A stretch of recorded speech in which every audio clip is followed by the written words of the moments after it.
Hello everyone, मैं खुशबू और आप देख रहे हैं आपका अपना YouTube channel education take flow. तो आज की वीडियो में हम लेसन प्लान के बारे में बात करने वाले हैं। तो आज की इस वीडियो में हम इंग्लिश के लेसन प्लान की बात करेंगे, जो कि आपकी हनी शेकल के क्लास 6 का चैप्टर 1 है, जिसका नाम है हु डिड पैट्रिक्स होमवर्क।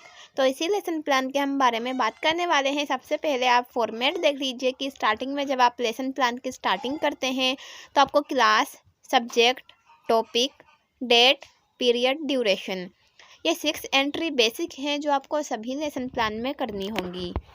उसके बाद आपके जनरल ऑब्जेक्टिव्स आते हैं। अब जनरल ऑब्जेक्टिव में जो आपकी सब्जेक्ट से रिलेटेड ऑब्जेक्टिव होंगे उनको आप लिखेंगे। जैसे कि इंग्लिश लैंग्वेज से रिलेटेड यहाँ मैंने ऑब्जेक्टिव्स लिखे हैं: to develop interest in English language, to develop LSRW skills, to enable student to understand grammar of English language. तो ये हमारे कुछ जनरल यानी कि बेसिक ऑब्जेक्टिव्स हैं इंग्लिश लैंग्वेज के रिगार्डिंग। उसके बाद हमारे स्पेसिफिक ऑब्जेक्टिव्स आते हैं। अब स्पेसिफिक एक ऑब्जेक्टिव में जो ब्लूम्स टैक्सोनॉमी में हमें कुछ वर्ड्स दिए हैं, उन वर्ड्स का यूज़ करके यहाँ हम स्पेसिफिक ऑब्जेक्टिव्स को डिफाइन करते हैं। For example, remembering, understanding, applying and skill. In objectives के थ्रू स्टूडेंट जो भी उस चैप्टर से यानी कि जो हमारा बेसिक है, जो हमारा एम है लेसन प्लान बनाने का, जो टॉपिक है उस टॉपिक से रिलेटेड जो हम बच्चों की अंडरस्टैंडिंग डेवलप करना चाहते हैं, तो यहाँ पर वो ऑब्जेक्टिव आएंगे। मीन्स जनरल ऑब्जेक्टिव हमारे सब्जेक्ट से रिलेटेड होंगे एंड स्पेसिफिक ऑब्जेक्टिव्स हमारे टॉपिक से रिलेटेड होंगे। तो आई होप कि यहाँ तक आपको बहुत अच्छे से समझ आ गया होगा। नेक्स्ट हम बात करेंगे टीचिंग पॉइंट की। अब टीचिंग पॉइंट आपको प्रेजेंटेशन टेबल में भी लिखने हैं। उन्हीं पॉइंट्स को सबसे पहले आपको स्पेसिफिक ऑब्जेक्टिव के बाद लिखना है। जैसे कि मैंने टीचिंग पॉइंट लिखे हैं: introduction, question and answer, explanation, summarization and evaluation. अब उसके बाद आता है हमारा टीचिंग एड, कि इस लेसन प्लान को जब हम डिलीवर करेंगे क्लास में तो हम किन किन टीचिंग एड का यूज़ करेंगे। तो सबसे पहले है हमारा chalk, duster, black board, text book and live examples का भी हम यूज़ कर सकते हैं, तो वो हमारा लाइव टीचिंग एड हो जाएगा। इसके बाद अगर हम टीचिंग मेथड की बात करें तो टीचिंग मेथड में question answer method, discussion method and explanation method का हम यूज़ करेंगे इस चैप्टर को डिलीवर करते टाइम। अब उसके बाद आता है प्रीवियस नॉलेज। बच्चों की हम प्रीवियस नॉलेज चेक करेंगे, जिससे हमें पता चले कि उन्हें कितना पता है और कहाँ से हमें अपने चैप्टर की स्टार्टिंग करनी है, कितना हमें उन्हें समझाने की ज़रूरत है। अब उसके लिए हम कुछ क्वेश्चंस पुट कर सकते हैं उनके सामने। जैसे कि इस प्रीवियस नॉलेज टेस्टिंग की भी हमें एक टेबल बनानी पड़ती है, जिसमें हम serial number, प्यूपिल teacher activity and student activity लिखते हैं।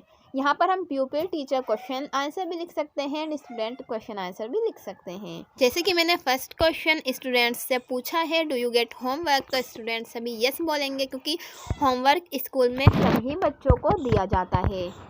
इसके बाद हमारा सेकेंड क्वेश्चन है, हु डिड योर होमवर्क, आपका होमवर्क कौन करता है, तो बच्चे बोलेंगे या तो मैं करता हूँ या मेरा कोई छोटा भाई बहन या बड़ा भाई बहन करता है।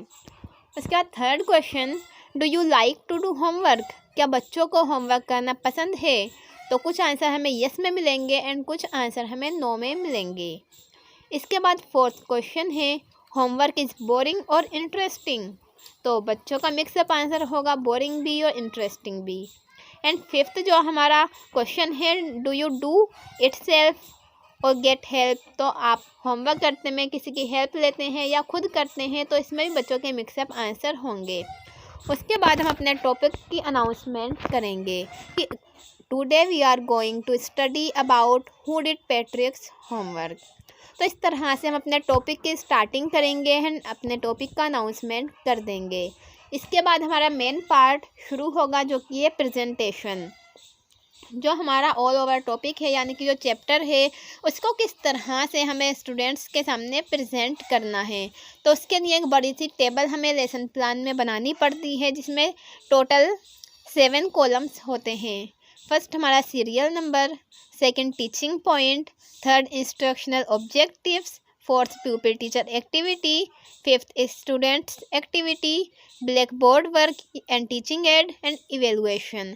तो ये सारे पॉइंट्स हमें प्रेजेंटेशन टेबल में बनाने पड़ते हैं एंड उसके बाद हमें अकॉर्डिंग टू दीज पॉइंट्स लिखना होता है। जैसे कि जो हमने टीचिंग पॉइंट प्रीवियस पार्ट में यूज़ किए थे, जो मैंने आपको बताया था, उन्हीं पॉइंट्स को हमें यहाँ पर एड ऑन करते जाना है और उनके अकॉर्डिंगली अपनी प्रेजेंटेशन टेबल में प्रेजेंट करते जाना है। जो भी हमें क्लास में प्रेजेंट करना है उन चीज़ों को 70% हम अपने लेसन प्लान की प्रेजेंटेशन टेबल में लिखेंगे। एंड जो हमारा ब्लैक बोर्ड का कॉलम है उसमें हम एक छोटा सा ब्लैक चार्ट पेपर लगा के जो भी हम क्लास में ब्लैक बोर्ड पर लिखने वाले हैं उसका यहाँ पर मिनिएचर ऐड करेंगे, जैसे कि आप स्क्रीन पर देख सकते हैं।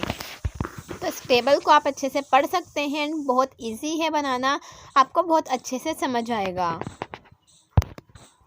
नेक्स्ट हम बात करेंगे रिकेपिचुलेशन की। अब रिकेपिचुलेशन हम बच्चों से रिकेप कराएंगे कि जो भी हमने पढ़ा है वो उन्हें कहाँ तक समझ आया, कितना याद हुआ है, ये जो हमने आज चैप्टर पढ़ा है इसको किस तरह से उनकी एक समझ बन पाई है। तो उसके लिए हम कुछ क्वेश्चंस बच्चों से पूछ सकते हैं। For example, who was elf. तो हमारे जो चैप्टर है उसमें एल्फ नाम का एक कैरेक्टर है, उसके बारे में हम पूछ सकते हैं। Where did elf come from. Elf कहाँ से आया था। What is the meaning of ignoramus and hamper. कुछ हमें यहाँ डिफ़िकल्ट वर्ड्स भी दिए गए हैं चैप्टर में, तो उन डिफ़िकल्ट वर्ड्स की भी हम मीनिंग पूछ सकते हैं।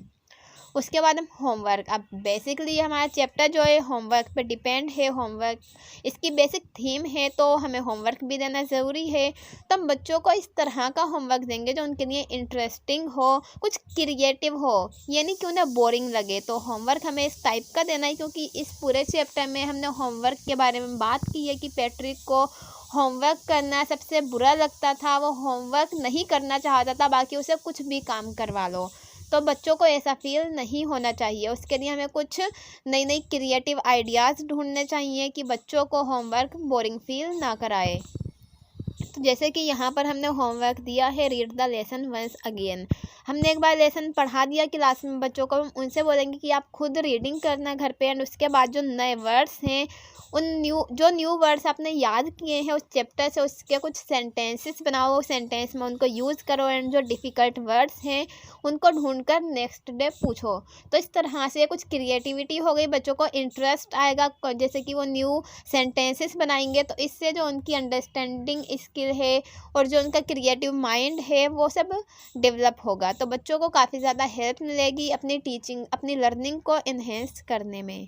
सो आई होप कि ये लेसन प्लान आपको समझ आया होगा, एंड जो भी पॉइंट्स हैं आप उनको अपने लेसन प्लान बनाने में यूज़ कर सकते हैं। तो मिलते हैं फिर अपनी नेक्स्ट वीडियो में। वीडियो यूज़फुल लगी हो तो लाइक ज़रूर करें, और अगर चैनल अभी तक सब्सक्राइब नहीं किया तो सब्सक्राइब भी ज़रूर करें। सो मिलते हैं फिर अपनी नेक्स्ट वीडियो में। आज की वीडियो में बस इतना ही। Thank you for watching Education take flow.